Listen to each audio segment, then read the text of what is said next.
FM 89.1, Radio Universidad. Seguimos en Antes que Todo hasta las 9 de la mañana, son las 8:06, casi y 7 en esta mañana de viernes 17, viernes feriado. Y durante toda esta semana hablamos de la polémica, hablamos y les contamos nuestra opinión, ¿no? Porque nosotros sí contamos lo que pensamos y les decimos nuestra opinión sobre la prohibición del lenguaje inclusivo en las escuelas de Capital Federal. Y como no somos los únicos, por supuesto, que nos oponemos a esta decisión, y hay muchos y muchas que están en la misma, es el caso de Cristina Montserrat Hendricks, ahora me va a decir bien cómo se dice su apellido, que es profesora de historia en Capital Federal y que esta semana decidió en estos días dar una clase en lenguaje inclusivo a manera de protesta. Cristina, muy buenos días. Agustina te saluda, ¿cómo estás? ¿Qué tal? Muy buenos días, Agustina. ¿Cómo es tu apellido? Decime, así no decimos mal. Hendricks, pero está en lenguaje inclusivo, ¿viste? Termina en E. Ok, Hendricks. Perfecto. Cristina, contanos cómo fue lo que sucedió hace un par de días, que bueno, decidiste dar a modo de reclamo justamente una clase sobre el lenguaje inclusivo. Contanos cómo fue esa clase y cómo fue la respuesta de los alumnos. Sí, bueno, el día lunes miro en mi correo electrónico que me llega un mail institucional de la escuela adjuntando copia de la resolución de la ministra de Educación de la Ciudad de Buenos Aires, Soledad Acuña, mediante la cual dice que los docentes deben dar sus clases y hacer sus comunicaciones institucionales siguiendo las reglas del idioma español. Uh-huh. Y bueno, lo funda en informes que sugieren que hay un bajo rendimiento en lectocomprensión de textos uh-huh. que atribuyen al idioma inclusivo, al uso del idioma inclusivo. Sí. Y bueno, yo respondí ese mail a la vicedirectora haciéndole saber que no iba a obedecer esa resolución como objetora de conciencia, porque entendía que vulneraba mi derecho humano a la diversidad sexogenérica. Uh-huh.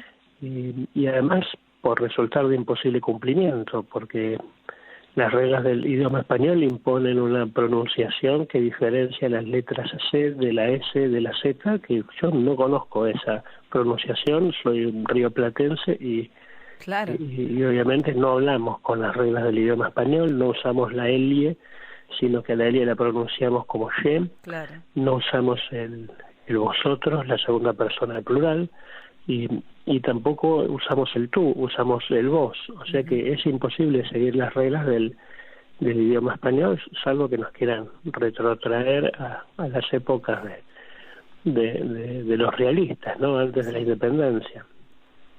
¿Y vos creés que esto, bueno, ya sé la respuesta, ¿no? Pero que esto realmente fue así, que debido al lenguaje inclusivo fue que fueron peor los exámenes y que estas cuestiones de aprendizaje tuvieron que ver con el lenguaje inclusivo?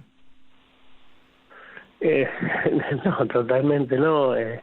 Aquí hay una gestión de un mismo partido político, hay una gestión de la educación desde hace más de 14 años por ese mismo partido, y bueno, es más fácil echarle la culpa al lenguaje inclusivo, a unos meses de cuarentena, y no a esa gestión de la que no se hacen cargo para nada.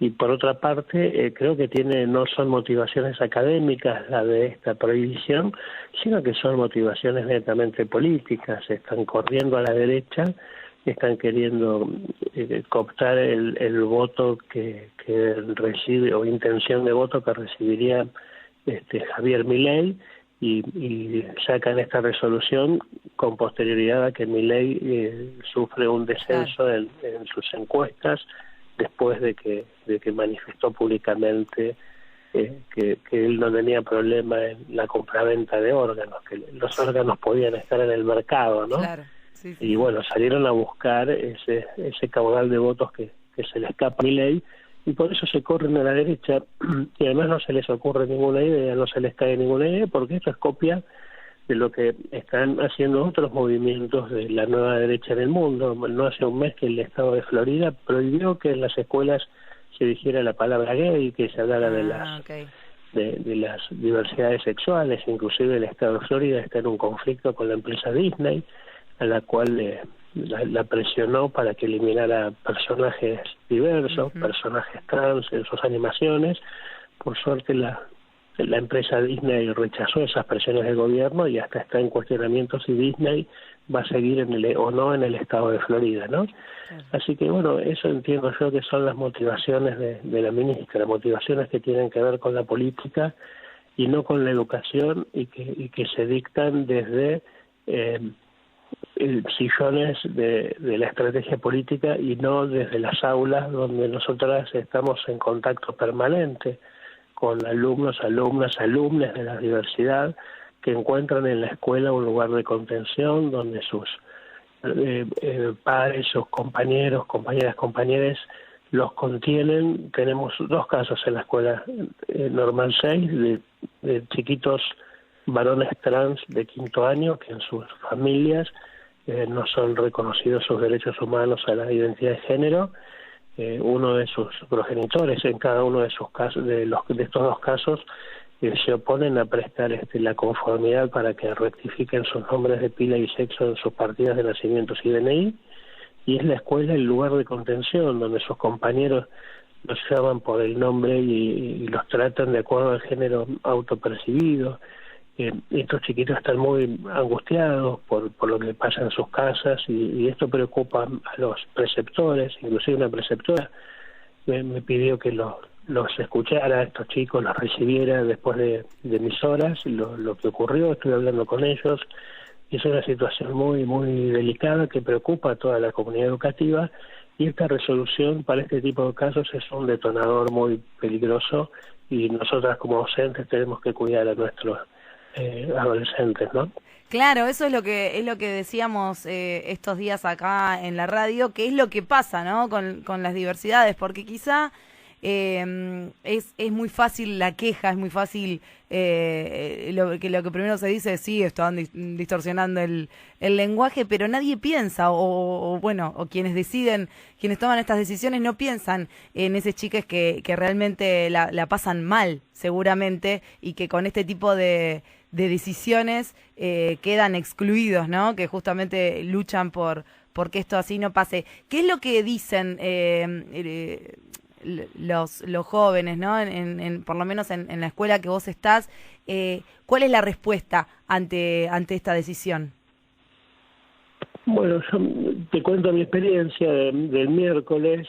Una vez que entré al aula, expliqué más o menos lo que estaba pasando, expliqué lo que iba a hacer, que iba a saludar como siempre en lenguaje inclusivo, y bueno, que ellos tienen el derecho a su libertad de pensamiento, de conciencia y de expresión, y quien no quisiera estar en esta clase tenía toda la libertad para retirarse sin que eso influyera en la calificación ni en ningún concepto ni nada, que se respetaba su libertad de pensamiento y que podían retirarse. Claro. Y bueno, ninguno se retiró. Yo di la clase y bueno, la clase terminó con aplausos de los alumnos, lo que entiendo que es una aprobación a la decisión que tomé. Claro, claro. ¿Y cómo va a seguir esto ahora? ¿Cómo crees que va a seguir? ¿Se va a poder finalmente llevar a la práctica en las escuelas? ¿Cuál es la respuesta de los docentes en general?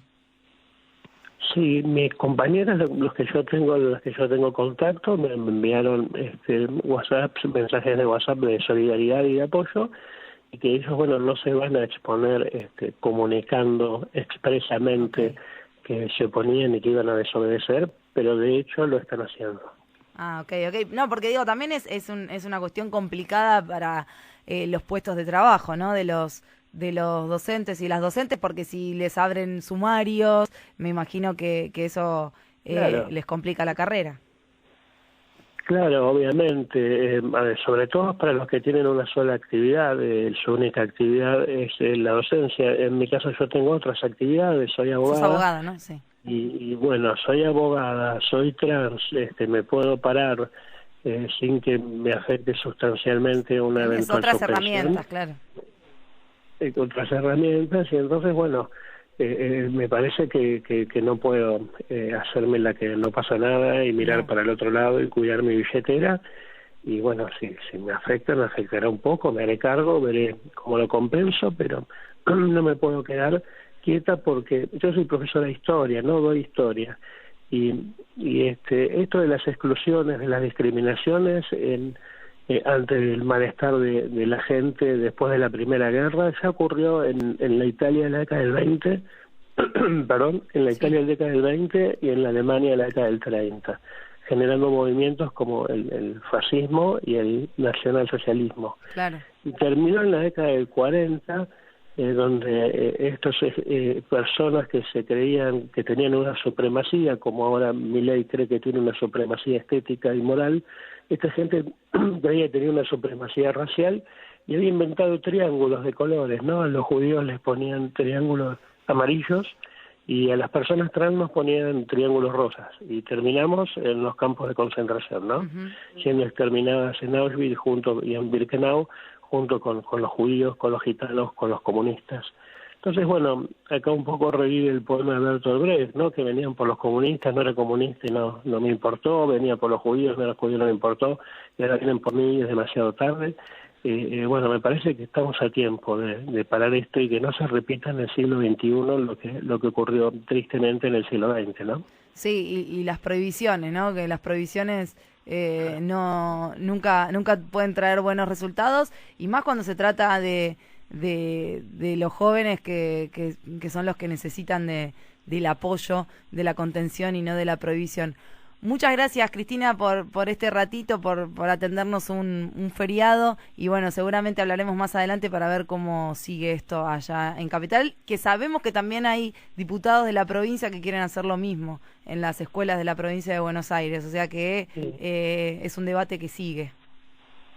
Sí, lo quieren replicar. Yo en este momento estoy en La Rioja, vine a un encuentro por la celebración de los 10 años de la Ley de la Identidad de Género, y una concejal del PRO de la ciudad capital de La Rioja ya presentó un proyecto copia calcada del de Capital Federal, ¿no? Así que bueno, parece que esto recién empieza, como vos decís, recién empieza y se está replicando, y bueno, es bastante, como vos decís, la prohibición es bastante peligroso, ¿no? Yo en la casa el otro día estaba dando la década de infame, y bueno, aproveché para recordar que en el año 32 un coronel incluyó en los edictos policiales de la ciudad de Buenos Aires la prohibición de las personas trans. Se aplicaba la prisión de 30 días a las personas que vistieran ropas del otro sexo. Claro. Esto estuvo vigente en la ciudad de Buenos Aires desde 1932 hasta 1998, y la verdad que a los calabozos no queremos volver nunca más. No, por supuesto. Muchísimas gracias, Cristina. Gracias, Agustina, un beso. Hasta luego. Hablábamos con Cristina Montserrat Hendrixe, ella es docente de Capital Federal, y hablábamos un poco de lo que pasó con esta prohibición al lenguaje inclusivo. Desde la Universidad Nacional de La Matanza, Radio Universidad FM 89.1. Siempre cerca.